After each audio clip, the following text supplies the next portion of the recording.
Hey everyone, I'm Coach Chippys and I've been a professional top laner or head coach for the past 8 years. During this time I've reached Worlds and MSI multiple times. Now I'm a full-time coach with a ton of passion towards helping players unlock their potential and climb to their dream rank. How's it going everyone? Today we're going to be covering everything you need to know about wave control. Now wave control is one of the most important things for a top laner by far, because if you have a good understanding of wave control you can create for yourself some massive advantages in the lane, and even if you're playing a bad matchup, if you have a good understanding of wave control, you can get away with these bad matchups or in some cases even win them. So if you're looking to expand your knowledge, improve your wave control, then this video is going to give you a ton of value.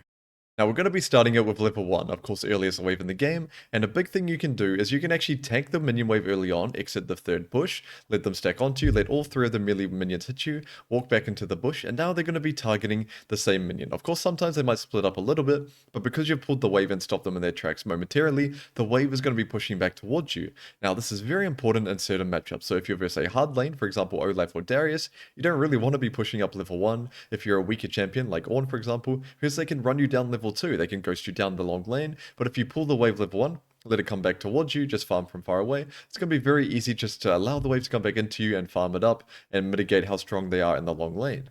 And another use for this trick that's a bit more aggressive is if you're playing a strong champion yourself. So let's say, for example, you're playing Ignite Riven and your lane opponent leashes or he's late back to lane for whatever reason, you can zone him from XP. You can stand between the minions and him, the wave is coming back towards you, so of course your minions are going to die faster. When he walks up for XP, you can hard punish him. If he respects, the wave is going to keep coming back towards you, and eventually it's going to be frozen outside your tower, and it's going to be very hard for him to play the game. However, depending on your elo bracket, most top laners should be starting in lane or at the very least walking in with the wave. So a less committal version of this, where of course if you leave the bush level 1, try to stack up the enemy minions and he's there, he's going to beat you up. So a less committal version of this is just to pull the wave slightly down, and I'll show an example of it where the wave's just about to be in the middle and you pull the creep down so that they target the same minion. Now, the way to counteract that if you're on the losing side of the matchup is you want to be walking in with your wave level 1. So if you're versus a very strong level 1 champ like Riven or Darius, you have to be walking in with your wave so they can't zone you, and then you want to be warding the bush, because if you face check them, you might still get beat up depending on what champion you're playing, so you place a ward to make all the minions chase them away, and then if they try to fight you with all your minions on them, of course you're probably going to win. But if you're versus a ranged champion, you don't, or a champion that's weaker than your level 1, you don't have to ward it, of course, you can just walk in, and if they hit you, the minions will chase them as well. Up next, we're going to be covering the first 4 waves. Now, with the first 4 waves, you do have a ton of options, so I'll go through each of them one at a time, and we'll start with the 2-wave crash. Now, personally, I'm not a fan of the 2-wave crash. I think a lot of people do this when it's bad. There are a lot of situations where you trade on your opponent, you ruin your wave, you 2-wave crash, and it's going to have bad results. Because if you verse somebody that knows what they're doing, and you 2-wave crash too late, for example, they can just stack the wave. They can block it from hitting tower, and then wave 3 is going to bunch up, and wave 4 is going to bunch up under their tower. The casters will be under their tower. It's going to be very hard for you to ever push a wave in. They can trade with you the whole time and you're going to be very gankable. However, if you do second wave crash really quickly, crash it instantly, they of course can't just tank it all day, so it can be okay. The only situations where I'd want you to 2-wave crash is if you're looking to do something on that timer. So let's say, for example, you 2-wave crash and you go and ward the enemy jungler, you go find him, maybe you're playing Olaf or Darius, you chase him down. Situations like that, you have a clear plan in mind, okay, I'm going to 2-wave crash and mess with that jungler. Or another situation is if you're feeling really pressured. Because right now in top lane, if you verse a 3-camp jungler, let's say for example Rek'Sai, the scariest champ in the game for top laners early game, if he 3-camps Red, Krugs, Raptors and runs straight top, you're not going to be able to get in your 3rd wave before he arrives. So to play that situation well, of course he's going to sweep your ward.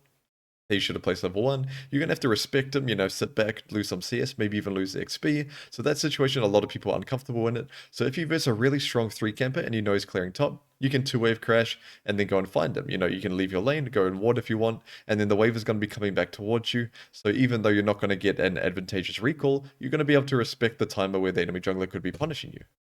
Now, another option you have is to 3-wave crash, and this is the most standard way to play out a winning matchup by far, because you create for yourself a huge timer that you can use to do whatever you want. You can even base, cheat a recall, attack the enemy jungler, you can proxy. There are so many things you can do, but at the very least, the wave is going to be coming back towards you after, which means eventually you're going to be able to freeze, you're going to be able to be safe from ganks the whole time, wave coming back towards you, the enemy top lane is going to be vulnerable once it gets outside your tower. You have so many options that you can utilize with a 3-wave crash, so it's something I strongly recommend anyone that's beginning to learn wave control to get into the habit of mastering, because if that's your default, if you walk into a game and your muscle memory is 3-wave crashing, the game is going to be very consistent for you.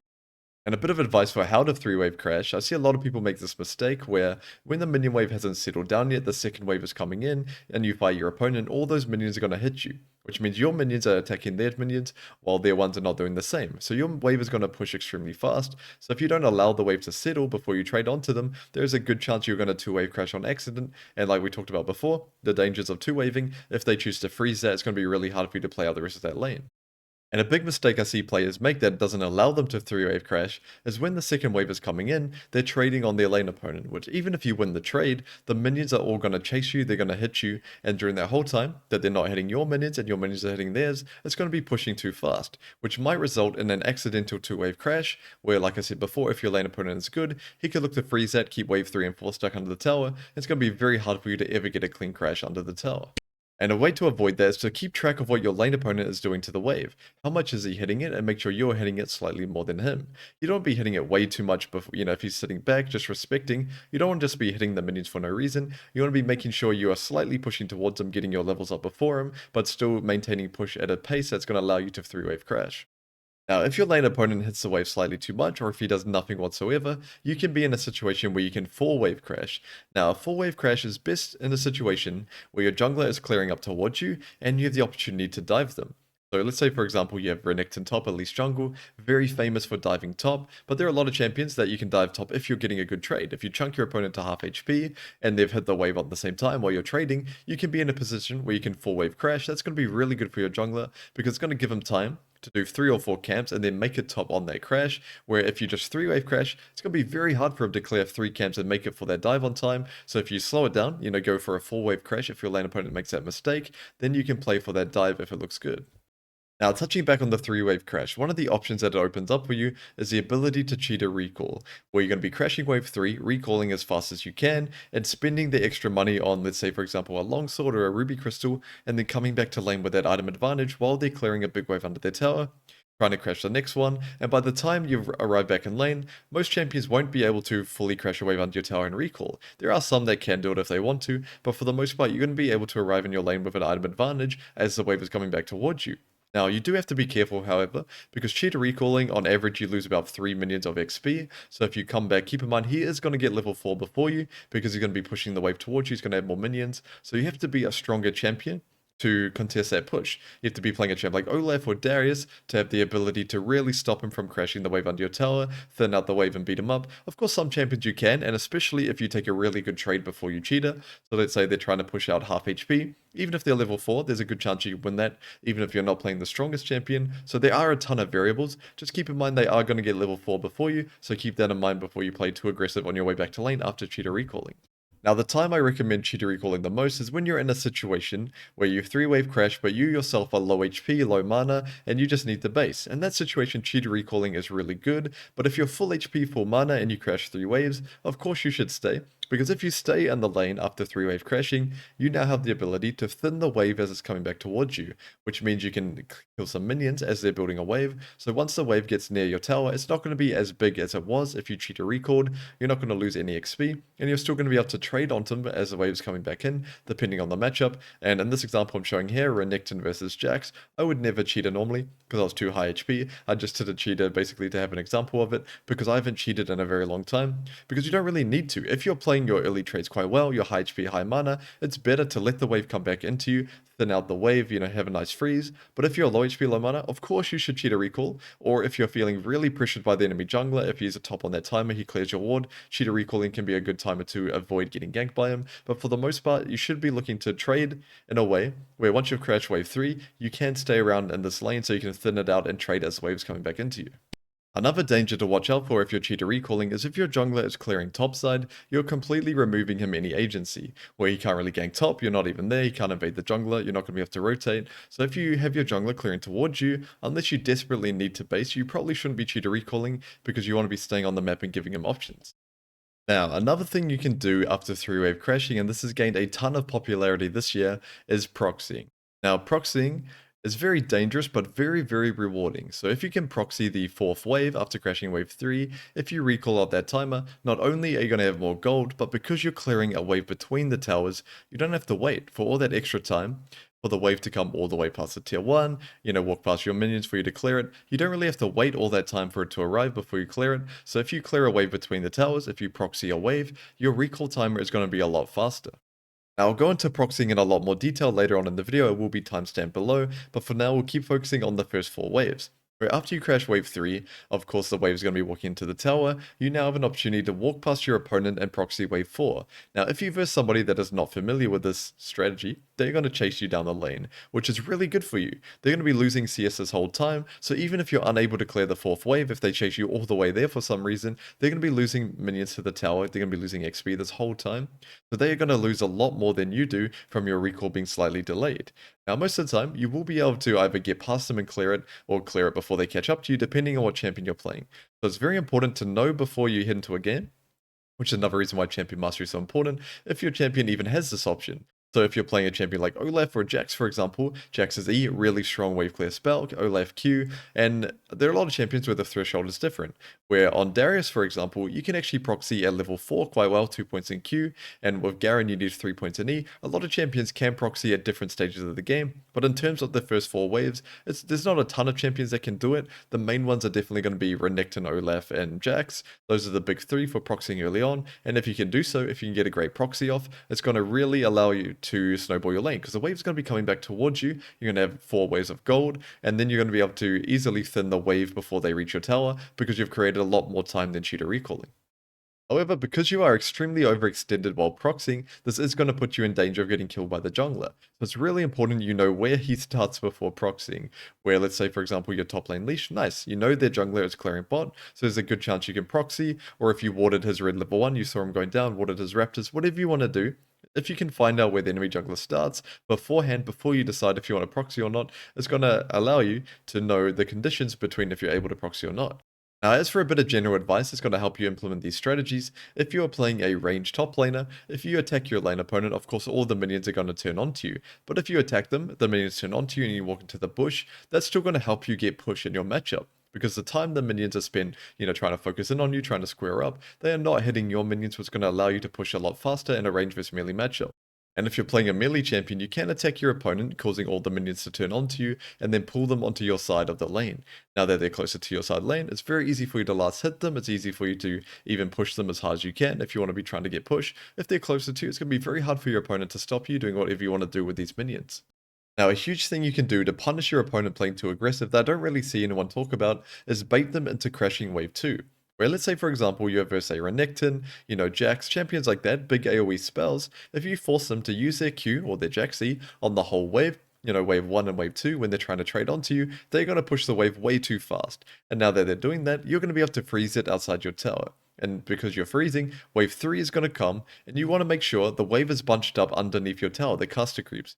So they're not going to be able to touch that wave. They're not going to be able to crash onto your tower. So wave 3 and wave 4, it's going to be very easy for you to freeze. And now that it's outside your tower, of course they're vulnerable to being ganked. You can trade onto them without them being able to trade back. You can get all your farm for free. It's going to be in a really good position for you, especially if you're versus a strong lane bully champion like Renekton or Jax, very strong early. If you're able to bait them into crashing wave 2, baiting out them to play too aggressive, you can freeze the wave and punish them for their mistake.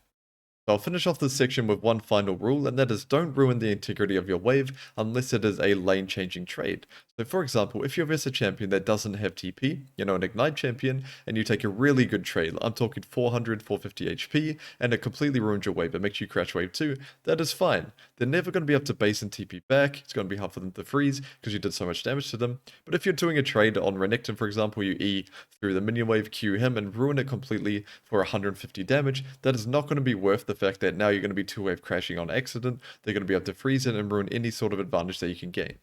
Up next, we're going to be covering the bounce back, and the bounce back is essentially letting the wave come back towards you, but I strongly recommend having a clear plan in mind before you do so, because if you don't, if you just let a huge wave stack up come towards you, it's going to be very easy for them to crash it.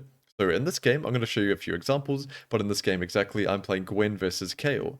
Now, of course, Kayle, a very, very good scaling champion, so I really need to punish her early, but I can't just beat her up level 1. I'm pretty sure in this game she has Grasp as well, so I can't just look to hard abuse her level 1. She's not the weakest champ level 1, but she is very vulnerable. So what I want to be doing is using the bounce back to bring her out from under her tower, because if I let her push now, she could always cheat a recall, the wave will come back towards her. She's not going to be very easy to punish, right? But if I crash wave 3 now, which I'm trying to do do in this game. I'm trying to crash wave 3, let the wave come back towards me. She's eventually going to be in a position where I can hit her, look to all in her with Ghost, and punish her before she scales up. So that's what I'm doing right now. This is my intention. I'm just looking to 3-wave crash. And of course, I'm not only hitting minions. If the KO walks up, I'm going to damage her like that. But my main intention is to 3-wave crash. And you see Sejuani is pressuring me here, so I'm respecting him a little bit. And right now, I wasn't sure if he stopped his recall, if he walked out. That's why I'm sitting quite far back. I don't want to be punished here. But my main game plan is to let the wave come back towards me. I'm going to be looking to punish this KO.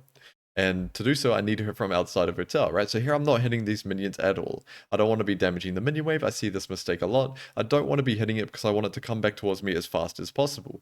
Now, something else you need to keep in mind is if you are bouncing back the wave, the timer where your jungler is most likely going to be able to help you after clearing down is around 410 to 420, because he's going to do blue Gromp Wolves clear down. In this example, he's going to be basing after bot crab, which of course you know bot crab 330. He's going to be top around 410, 420, depending. He might gank bot around, he might waste some time, but that is the rough timer where he should be around. So that's the timer I want my wave to be in that position.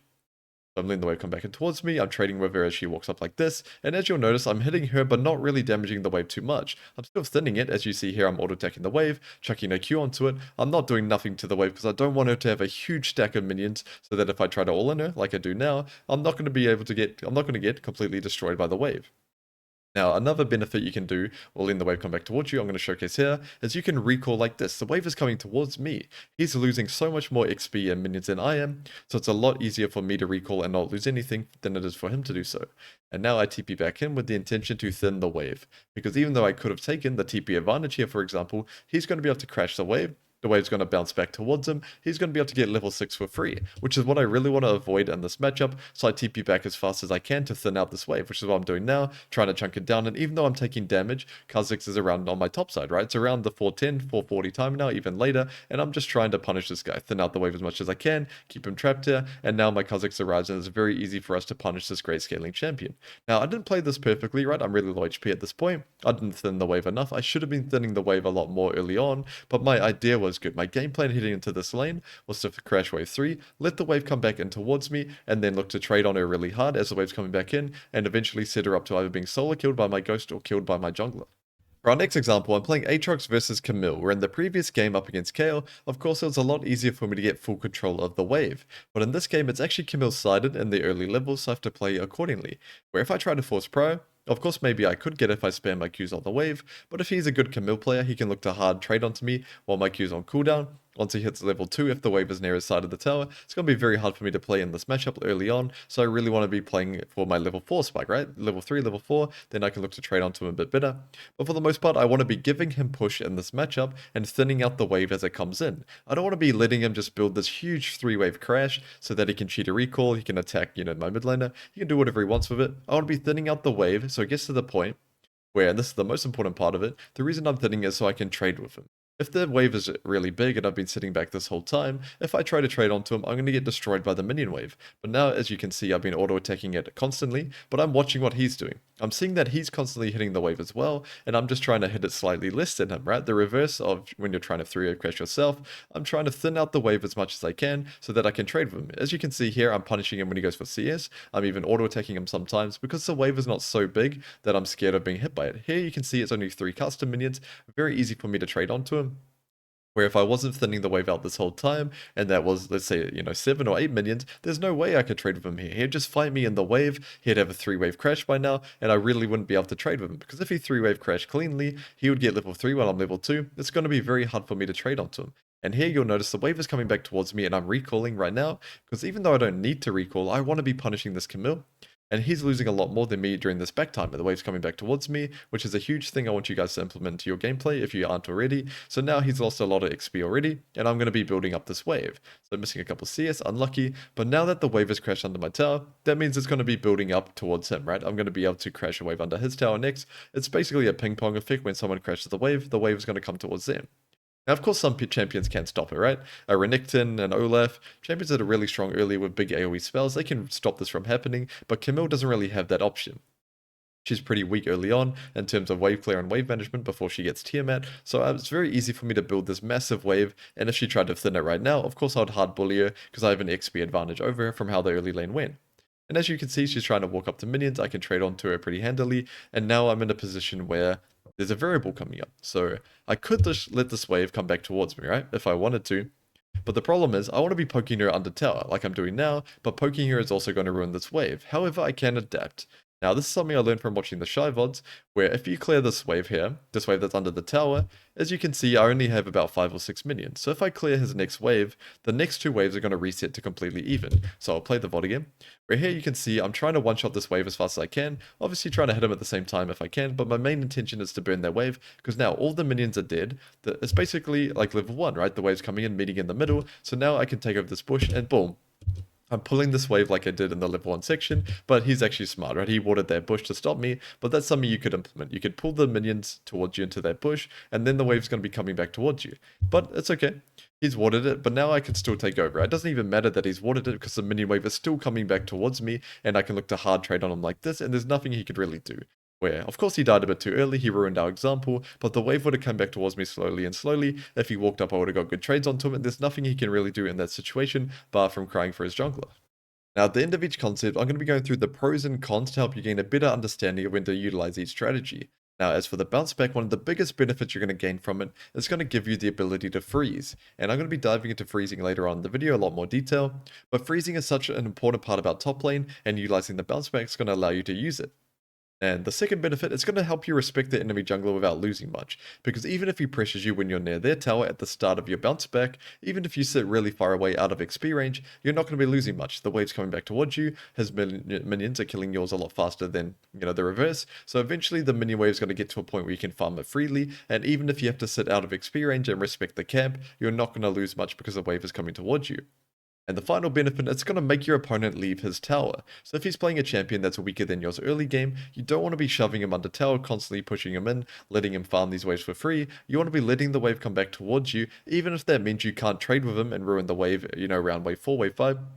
Whatever the case may be, even if that means you can't hit him when the wave is near his tower because you don't want to ruin the wave, eventually it's going to be near your tower, and then he's going to have to overextend in the long lane, and that's going to make it very easy for you to run him down.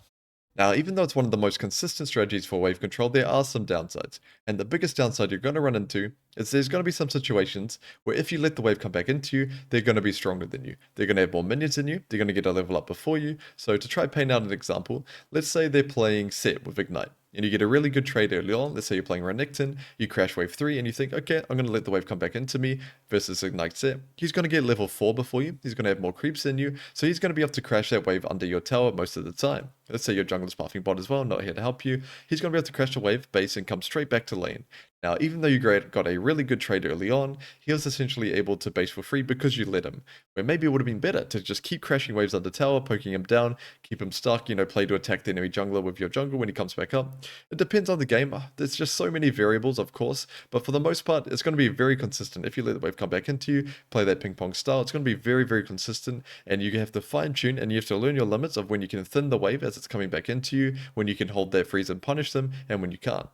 Up next, we're going to be covering slow pushing, and what slow pushing is, it's essentially just in the name, is you're going to be pushing out your wave slowly. Now, the main benefit of this is you're going to be giving time for the wave to connect with future waves. So, for example, this wave on the screen right now, if I slow push this wave, the next wave coming is going to collect with it, and the wave is going to be so big that even though I'm in a counter matchup, Jax vs Camille, we're going to be fine, right? At this point, we're 1-1, pretty similar strength, but because I am slow pushing this wave, I have the advantage, where Camille doesn't really have the option to fast push, but even if I was playing Renekton, I'd be slow pushing this wave as well, because if I just fast push 6 minions under his tower, he could look to freeze it, he could just clear it easily, it would come back towards me, but now that I'm slow pushing this massive wave, it's impossible for him to trade onto me, because if he does so, he's going to get hit by all of these minions, so even though he's in a counter pick, he wants to beat me, because I'm slow pushing this wave, I'm going to be able to win trades if he tries to, and you'll see here, I get a level up before him as well, because he hasn't had time to clear all the minions, right? He hasn't had time to clear the wave that is coming towards him, so I'm going to level up before him, and I use that timer to hard punish him.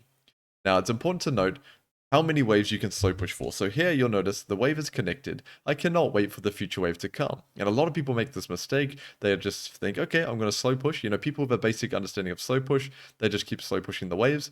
But you really have to know which waves you can't slow push. So here, for example, I can't slow push this wave. If I clear this wave as slow as possible, the wave is still going to reach his tower.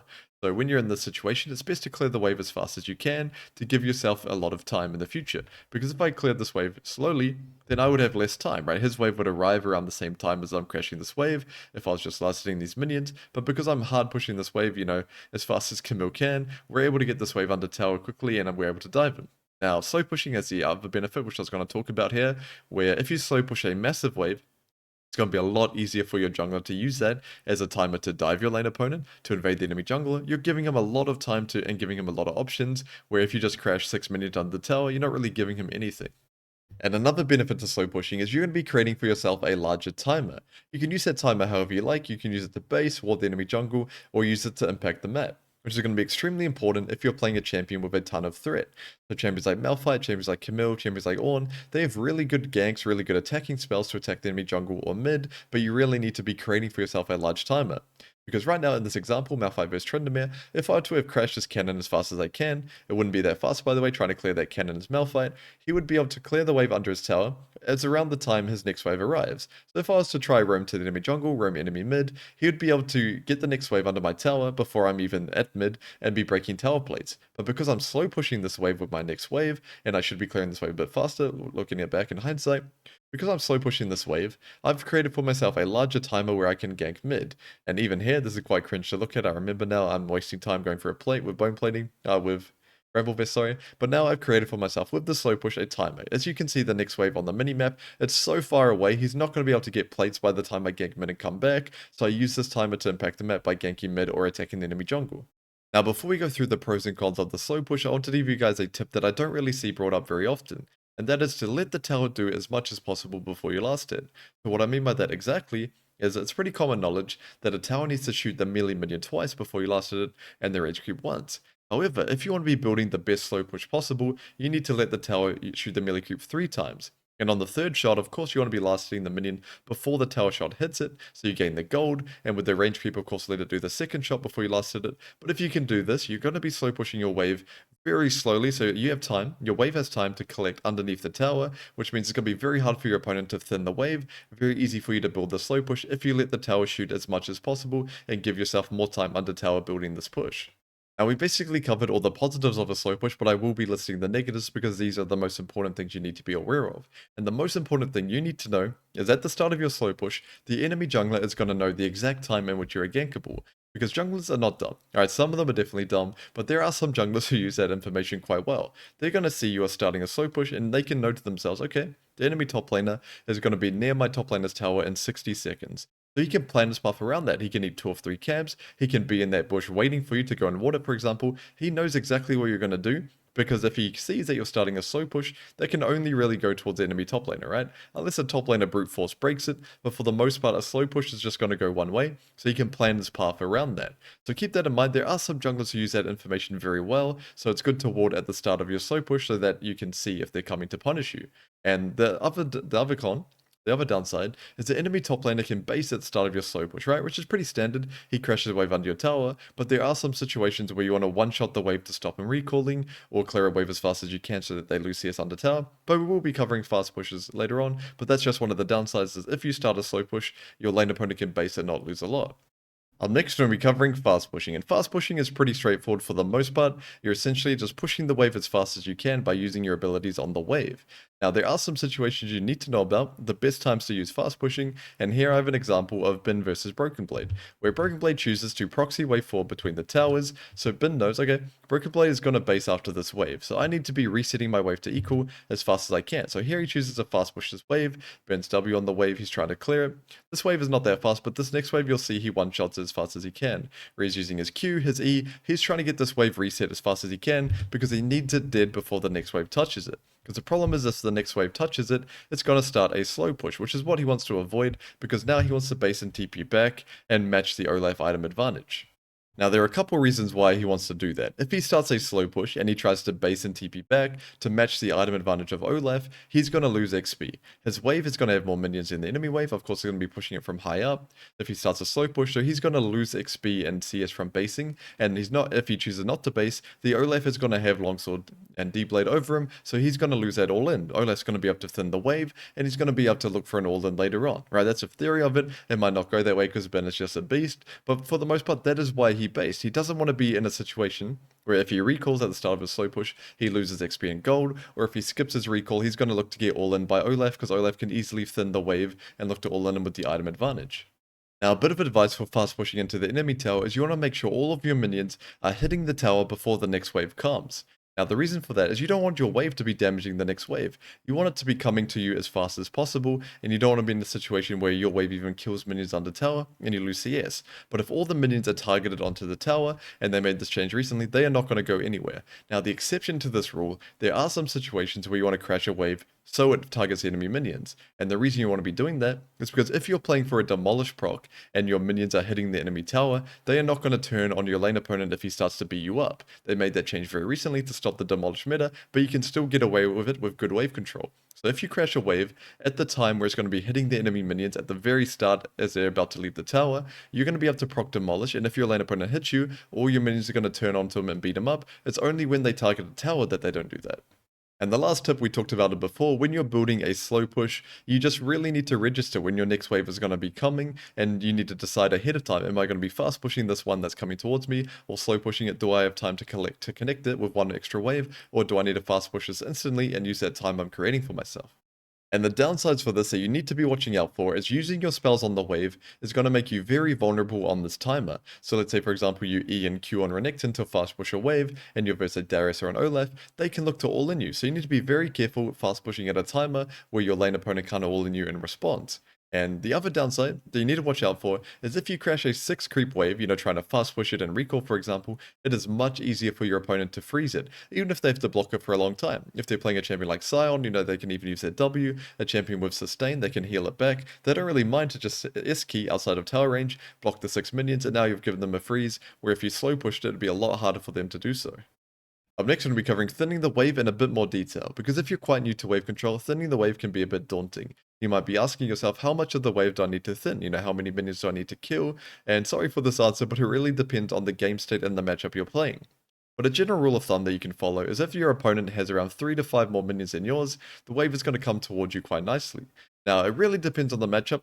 Let me make that clear. You shouldn't do that every time, but there's a good base to follow. So, for example, the more minions they have, the faster it's going to come towards you. So, if you're playing a champ like Renekton, you can allow 7 or 8 minions, even a minion advantage, to come towards you because you can easily clear it with your Q. And if they try to fight you in the wave, you can just pop ulti and just one-shot the wave completely. So, you're going to be fine. Where if you're playing a champion like Camille, you need to be very careful to only have around 3, 4, 5 tops minions coming towards you, because if you try to fight them on the wave and they have 9 or 10, you're going to get completely destroyed. And this is just another example of why champion mastery is so important, where if you're a really good, let's say for example, Renekton player, you're going to know when you're thinning the wave, even if they have 8 extra minions, you can just Q, Iron Spike, whip it, and if they fight you in the wave pop ulti, you're going to be fine. But if you're trying to master a champion like Fiora, for example, where she doesn't have great wave clear, you need to know around 3 to 4 minions extra is going to be fine. Depends on the matchup, right? If you're versus a very weak champion early, maybe you could tank 6, but for the most part, 3 to 5 is going to be a great rule to follow, and it's going to help you in a lot of situations.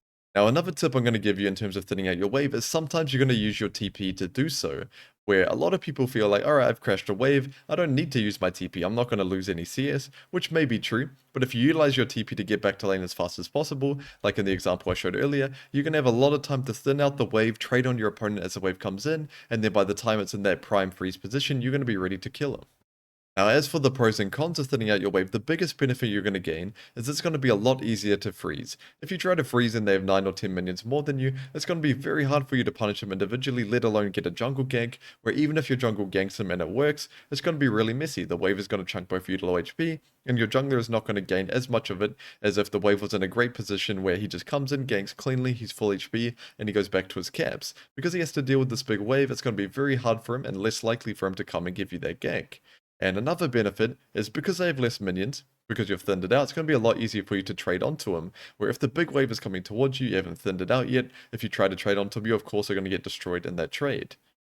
Now, there are a couple downsides of thinning out your wave. The first one being, the wave has got to come back towards you slower. Because they have less minions, of course, they're going to be killing your wave slowly, so it's going to take them a long time for it to reach outside your tower or reach underneath your tower. So let's say you wanted a base, and the wave was coming back towards you, you missed your back opportunity, and you were really desperate to recall and maybe finish your Sundra, for example. If you're thinning the wave, it's just going to take that process longer, where you want it to be crashing under your tower as fast as possible, so you can even reset on that timer after you clear the wave, or build a slow push yourself to allow yourself to base and buy that item.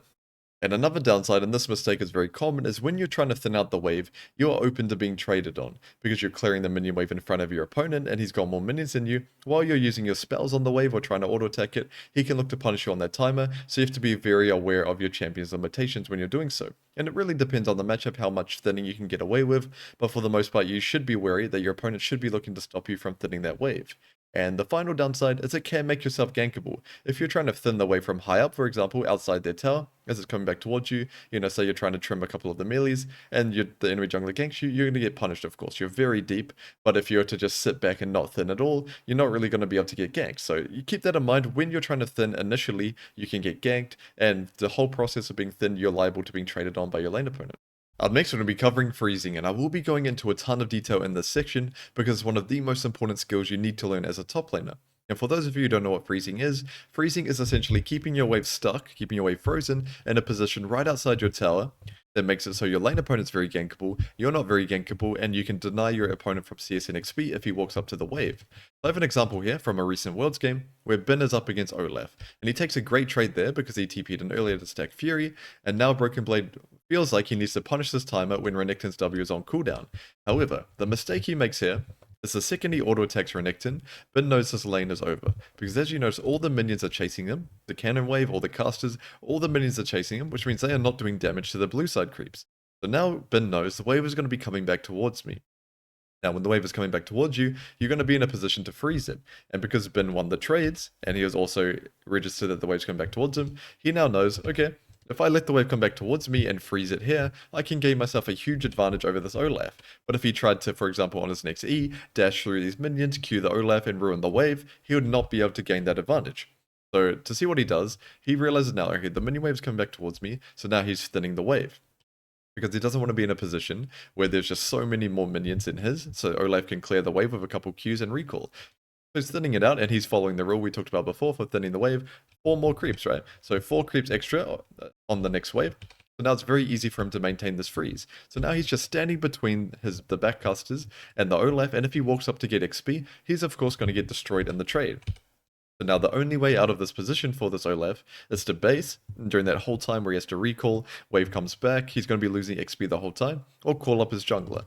But in this game, he's playing against a Nocturne, and Nocturne is not very threatening pre-6, so Ben knows there's no way he can really punish him, and also Nocturne just made a mid-play. So it's very unlikely that he's going to get ganked on this timer, so there's no real option for Broken Blade to get out of this. The only way he could get out of it is if Ben makes a mistake, right? If Ben Qs all the minions, dashes through, trying to force a trade onto Olaf, but as you can see, he's not interested in actually going onto him unless he commits fully to the wave. He's happy just to deny XP this whole time, maintain this freeze, and now you can see Olaf has to base, walk all the way back to lane, and Ben is giving himself a massive XP advantage.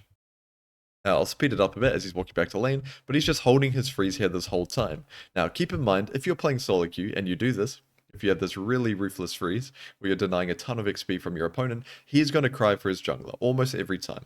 Now, the reason Broken Blade's not doing it is because he's realistic. He's a pro player, he knows, okay, me and this level 5 Nocturne, we're not going to break this freeze versus a level 6 Renekton, it's not going to happen.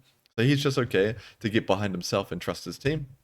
But in solo queue, the enemy top laner is not going to do that most of the time, so keep in mind, if you're in a great position like this, the jungler is most likely going to come unless you see him elsewhere, so don't overcommit, don't overextend, as in don't double dash forward. But Ben knows, right, he can 1v2 this, to be honest, at this point. He's not afraid at all, and now his main priority is holding this freeze. But Broken Blade's trying to stop it, he's trying to protect the freeze, so he pops ulti, and now he's going to be stacking up Fury from the ult.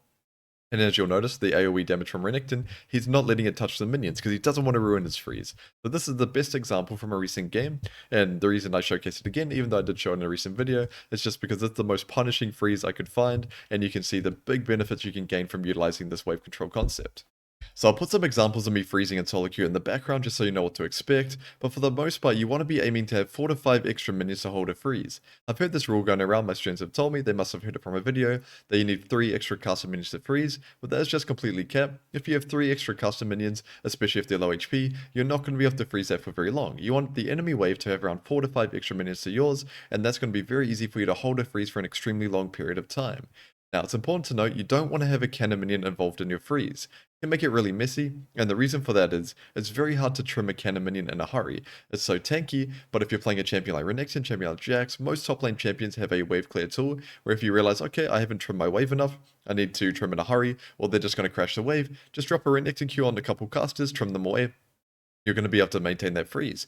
But if there's a cannon minion, you're not going to blow your Renekton W on it, you're not going to have time to auto it 12 times, it's going to take you a very long time to remove it, where in that time the enemy top laner can just crash the wave, remove their freeze completely, and get his recall off. It's really important to note, if you can avoid it, if you can trim the cannon as it's coming in, and sometimes you don't want to have to kill the cannon, because that'll ruin the bounce back, it'll ruin the wave coming back towards you, but get it low HP, get it to a position where you can easily trim it in a hurry if you need to, and that's going to make it a lot easier for you to hold your freezes.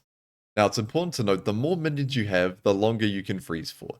4 to 5 is a good general rule because it's easy enough to trim in a hurry, it's easy enough to fight your opponent in the wave if you have to, but it's not too many that they're going to be able to crash it, right? It's not too little that you can't hold the freeze, and not too many that they can crash it in. But if you're in a position of strength, like in the example we showed before, the Olaf was quite low HP, you can hold a bunch of minions. You can hold as many as you want, because the more minions you have in the freeze, the faster they're going to be killing off your minions, so you're going to be denying more XP from your opponent, but keep in mind it is more risky. If they walk up with a fight, you have to tank more minions, so you really need to make sure you master the skill, but as a starting point, 4 to 5 minutes is going to be great, and as you develop more champion mastery and practice this concept, you can experiment with allowing more minions to come in, and then, trimming them later on.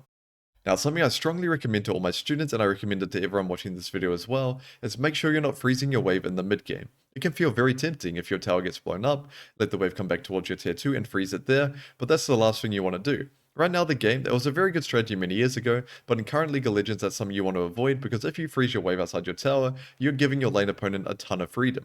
Where a lot of top lane champs spike around one item, they got Gordrin, Cassandra, whatever they've built, you're giving them a ton of freedom to roam around the map and impact the game.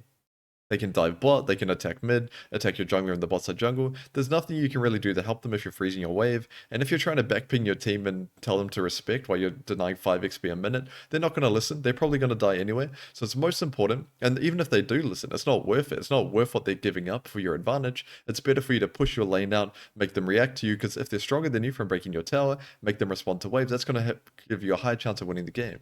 Now, as for the pros and cons, there are a ton of benefits you're going to gain from implementing freezing to your gameplay, and a big one is going to be you're going to be basically ungankable. Now, there will be exceptions if you overcommit with your gap closer, or the jungler's really fed, of course they could kill you, but for the most part, if you're holding a freeze right outside your tower, it's going to be very difficult for the enemy jungler to gank you. However, what that's going to allow is the next benefit, is if the jungler comes to push out the wave for his lane, tries to shove you under tower, clear the wave, and you even ego it a bit, try to fight it with Renekton, for example, or Aatrox, champions that are very good in the 1v2 setting. If you play it well, that's going to waste the jungler's time, you might even chunk him, and during that whole time where he's top just pushing out a wave, sharing XP with his top laner, so your top laner is still, your lane opponent, still getting behind, and the enemy jungler is wasting time, which means your mid, your jungle, your bot lane, they can play this whole game without a jungler, so you're opening up potential for your team to win the game for you. Now, another benefit to freezing, it's one of the most consistent ways to solo kill your opponent, where if you're denying XP and CS, like in that example I showed before, your lane opponent is not a pro player. He's a solo queue player. Deep down, he probably feels like he has to carry his games, so he's not going to be okay with getting behind a level or two, respecting and hoping his team carries him. He's probably going to walk up and try to force the wave in, try to force a trade. Because you've frozen that wave, he's going to feel very pressured to either base and lose a ton of XP, or walk up and try to force it in, and if you're in a position of strength where you can beat him, it's going to lead to solo kills. And the final benefit I'll touch on is you're going to be giving your jungler opportunities to gank, where if you're holding a freeze, your lane opponent feels pressure to get it in, overextended, it's going to be very easy for your jungler to capitalize and kill your opponent. Now, if your jungler gets a couple kills from your well-timed freezes, now he can use that to impact the game, so you're not just snowballing yourself, you're snowballing your team as well. Now, there are a couple downsides to freezing. The more obvious one is that they're going to have more minions than you. So if they choose to take an all-in, trying to get the wave in theory, they're going to have the advantage. You need to be in a position of strength where you can beat them regardless of the 4 or 5 minion difference, or else they're going to be able to win that all-in against you. Something else you'll need to watch out for is your lane opponent can roam. So if they're playing a champion like Fiora, for example, when you freeze, it's going to be really good. They can't really roam. Fiora's not going to run mid and parry slide on someone. Maybe they will, but for the most part, their roams are going to be very weak. But if you try to freeze your wave against a champion like Malphite, he can just run straight mid, flash out your mid laner and kill him. And the advantage you gain individually from freezing is going to be offset by the advantage he gets from ganking mid. And on the other end of that, you're not able to move yourself. So if your jungler invades their jungle or vice versa, their jungler attacks yours, you can't really move. If you move, your lane opponent can easily crash the wave under tower, and you're going to lose so much XP it's not going to be worth it.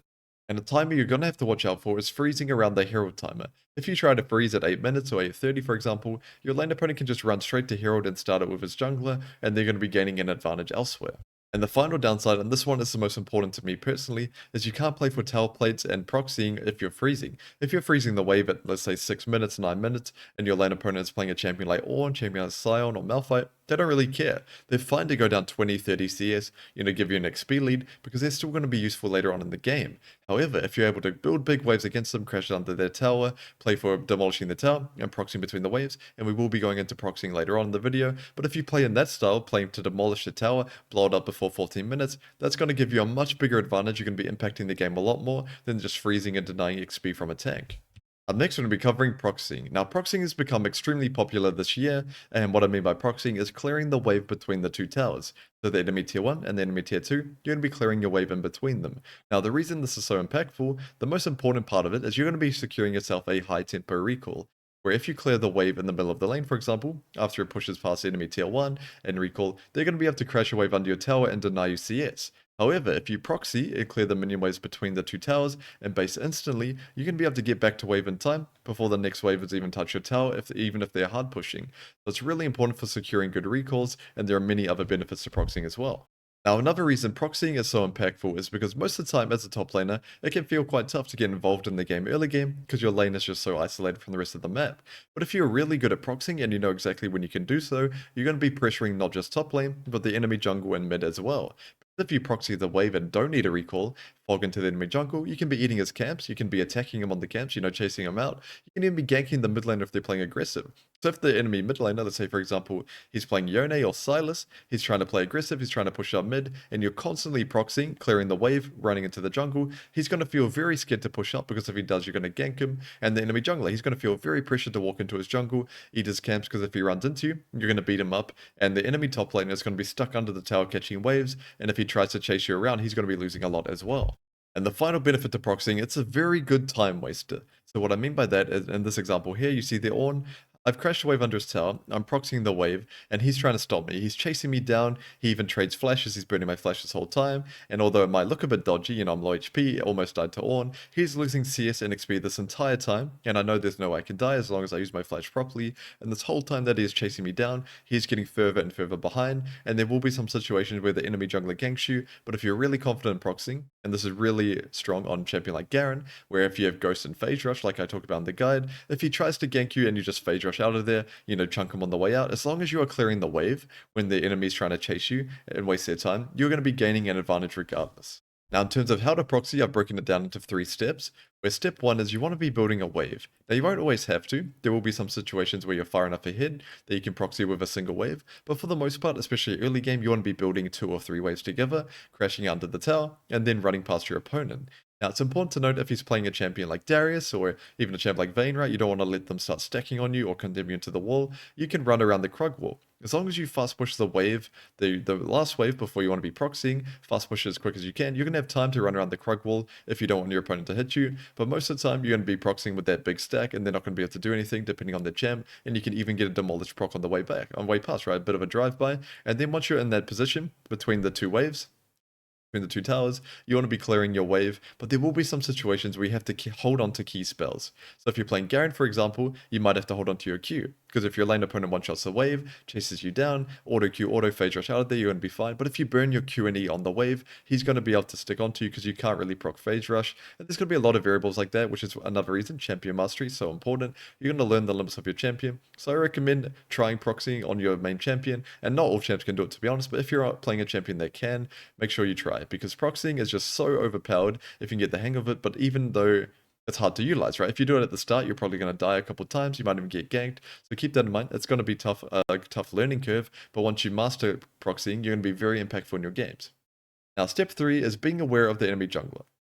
So early game, this is a lot more easy because you can just see, oh, bot lane leash, she's coming up, my top lane leash is going down, or he's playing a champion that's going to start Raptors, right? It's going to be pretty straightforward, or you could even ward for it. If you know that they're clearing down, it's going to be very easy for you to proxy, or if you know that they're clearing up but they can't really do anything to you. So they're playing Shyvana jungle, for example, and you're playing Renekton, he's not really going to be able to kill you. Maybe he can level 3, you'd have to be a bit careful, but especially when you're level 6 onwards, he's not really going to be able to do anything to you. Now, another tip I want to give you to help you with proxying is make sure you're starting your proxy on a non-cannon wave. That's extremely important because the time it takes you to clear a minion wave under the tower, walk past your opponent, the wave is probably going to be halfway between the towers by now, so you're going to have to clear it relatively close to your lane opponent, that very first wave. However, if it's a non-cannon wave, it's going to be very easy to clear. You can just dump your AoE spells on it, but if it is a cannon wave, you're not really going to have time to beat down the cannon before your lane opponent collapses onto you. But even if the next wave after you set up your proxy is a cannon wave, you can catch it really high up. You can catch it right outside the top tier 2, so it's very easy for you to clear the wave before your opponent reaches you. And the final tip, and this one's just a bit of fun, is if you're in a really good proxy position, if you're really powerful, not very scared of getting collapsed upon, and you want to be impacting the map with more time, you can catch the wave between the tier 2 and the tier 3. Now this is pretty rare, but if you can do so, the time you create for yourself, especially if you recall after that wave, is going to be so large.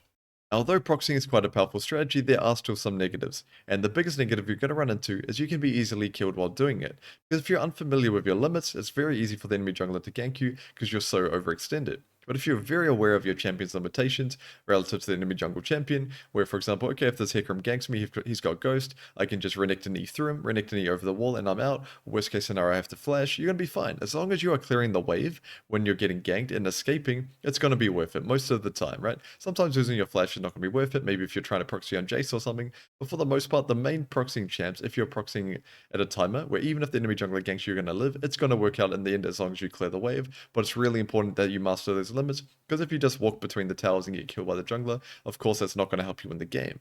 Now, the second negative is you're not going to be trading with your opponent. So the main point of proxying is to either secure yourself a really good recall, play for tower plates, or to impact the enemy jungle and mid. However, all of those strategies involve not really attacking your lane opponent.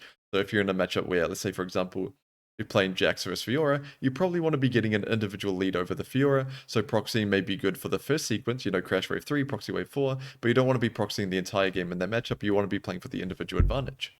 Up next, we're going to be covering cannon waves. Now, cannon waves are an extremely important thing you need to keep in mind when playing for wave control, because it's going to open up a lot of options for you. Now, I'm going to put up the cannon timers on the screen. You don't need to memorize them. Just keep in mind that you can check your wave as it comes in, see if it's a cannon or not. I'm just going to put the timers on in case you're somebody that likes memorizing them, but keep in mind it's going to spawn every 90 seconds, so if you just memorize one timer, eventually you're going to get into the habit where you know when the next one's going to spawn.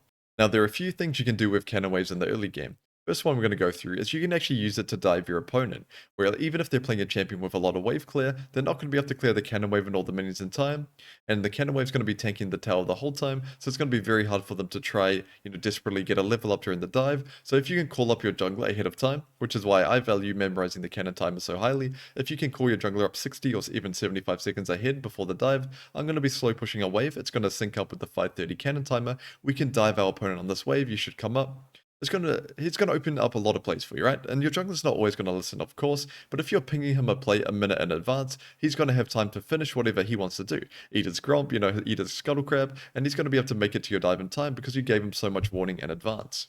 Another option you have with a cannon wave is playing for a demolish proc, because if you're versing a champion like Ornn or Malphite, it's going to be very easy for them to clear custom minions or melees with their AoE spells. It's going to take a long time for them to clear a cannon, it's going to take a lot of tower shots, so you're going to have plenty of time to let your demolish tick down and proc and get that tower play. And we touched on it before in the proxying section, but it's going to be very difficult for you to start your proxy on a cannon wave. So if you're aware of the timers or just when a wave is coming in, you'll know, okay, I don't want to waste my time trying to proxy. I can't proxy on this timer. I'm going to look to, move mid and do something else instead. Now, something else you can do with the cannon wave is if you crash a wave before cannon and recall versus a champion that's going to struggle to clear the cannon creep, for example, you're going to have by yourself a lot of time to get back to lane. Where even if they clear the wave in time, your cannon wave is going to be tanking the tower the whole time, which means you're barely going to miss any CS from basing at that time. Now, before we wrap it up, I wanted to showcase a final example from a recent solo queue game of mine where I utilize a bunch of the wave control concepts that we talked about in this video. Now, this matchup I'm playing is Gwen versus Trundle, so as you can imagine, it's not very mechanically intensive. The trade patterns are pretty straightforward, where I want to be spacing him with my Q and basically not letting him beat me to death with lethal tempo. So in terms of the trading patterns in the lane, it's very easy, but I beat this guy purely with wave control. So here I'm looking to 3-wave crash, of course he's late to lane, and you'll notice I saw on my ward that he leashed. He leashed and came back to lane, so I know that jungler is not going to be in a position where he can punish me if I choose to proxy, which is exactly what I do. I put 2 points in my Q so that I can proxy the wave. I would have done that anyway, because you don't really need W versus Trundle. But let's say, for example, I was versus a champion where W was a bit more useful. Let's just say Nah, for example, where I could block his autos and his Q. I'd still go 2 points in Q here so that I could easily proxy the wave, and now I'm able to do so. So I have 3-wave crash this wave. I did push the second wave slightly too quickly, by the way, but on Gwen it's not as bad because you have a range AoE spell that you can clear those casters with, and now I am looking to proxy. After this, I'm going to base and come back to lane, and I know the wave is going to be coming back towards me, and I'm going to have an item advantage with it. So I'll speed up the walk back to lane, and you notice he tries to hard push this wave, but I freeze it. I got back to lane in time because I was able to proxy, and I'm able to actually stop his recall. So he does quite a bit of damage to me in response, but now he's in a position where he feels very pressured to teleport. That's exactly what he does. I even stop his base again here. So now he has to teleport. Because if he doesn't TP, I'm going to crash this wave under tower, and he's going to lose a ton of CS and XP. That's exactly what he does. I'll speed up as he gets back to lane. So now I know he has no teleport. So this is really important, because I now know a new win condition for me is not killing this guy, but it's going to be able to keep him stuck in the lane with my TP. So here, as you can see, I'm slow pushing the wave. I have a big minion wave, and he walks up to CS. I'm able to hard win a trade against him, so we're also utilizing slow pushing, and then I fast push that final one because I knew I couldn't slow push it for a second wave, and now I'm going to be able to base and TP back to lane. So now I have a big item advantage, a big health and mana advantage, and he has no TP with the wave coming back towards me. His game is basically over. The only way he can bail himself out of this situation, where I'm stronger than him, my wave's coming back towards me, is by crying for his jungler for help, and I'm actually pinging mine, I'm crying for mine a little bit, because I know this guy's game is over. So I'm pinging for my jungler, not necessarily because I want him to gank this guy and kill him, of course I wouldn't mind. I'm ganking him because Hecarim has to come here. If Hecarim doesn't come here, this Trundle's game is lost, so I'm pinging him mainly to be in the area for a counter gank, but of course a gank is just as good and we're able to secure the kill. So I really wanted to showcase this example to finish off the video, because you see I didn't beat this guy with any sort of mechanical skill or anything like that. I beat him purely with the wave control things, concepts we're talking about in this video, and you don't need to utilize every single one.